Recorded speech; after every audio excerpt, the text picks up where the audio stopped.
Thank you. Okay, I apologize for the quality of my voice today. Thank you very much for presenting the work that you do at Why Dreams. It's very interesting. But I wanted to use a concept that I think it was the first time that someone talked about this idea in these 2 days, which is the concept of entertainment. And I want to bridge that with what we've been talking about, creativity and innovation and culture. I always find it very annoying that people with my kind of background, or people working in the fine art in general, in a very serious way. And I myself, I love advertising, for example, and I think there's a lot of creativity in that. Now, I didn't even like museums when I was growing up. I still don't like them very much. I think they're very boring usually. On the other hand, I don't think everything to do with culture and creativity needs to be entertaining. And as I said, I'm just using this concept from your presentation and not really making any kind of criticism. I just think it's another point I think we maybe need to reflect on, is this idea that nowadays everything has to be really light and entertaining and exciting. There's this idea that the museum must become more like a shopping mall, although we really know that shopping malls are not that exciting anyway. They're usually even quite depressing.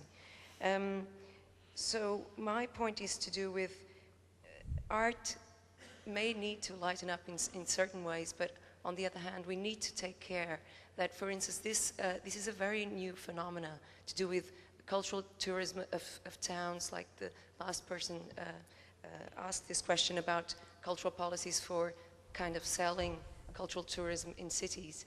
And I'm just afraid that, at least in Portugal, we have this example of all these cities wanting to come out of their small localities and come out into the world just by providing a kind of very shallow entertainment. So I'm thinking that we need to look at what is entertainment, what is culture, what is creativity, and that not everything has to do with providing a kind of excitement that has to do with just, there's usually no content in that. Although, as I said, I think, for instance, advertising sometimes has a lot of content and has a lot of things to think about. How do you find that balance commercially, Antonio?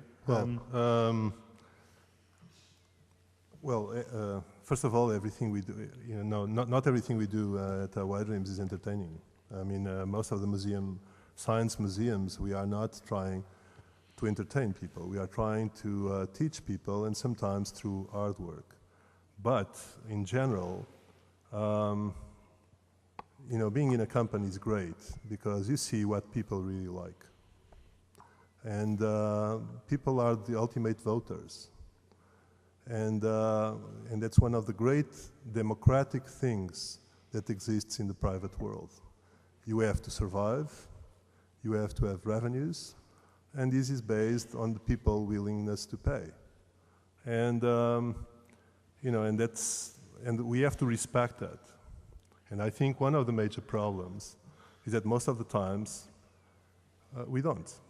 And basically what we do is to do the serious work. We do many times the profound work, but we realize that many people today want to be, to go out of their depressing lives. And that's our job. I mean, probably there are other companies that offer the depressive experiences, and they can be very successful. We are not one of those.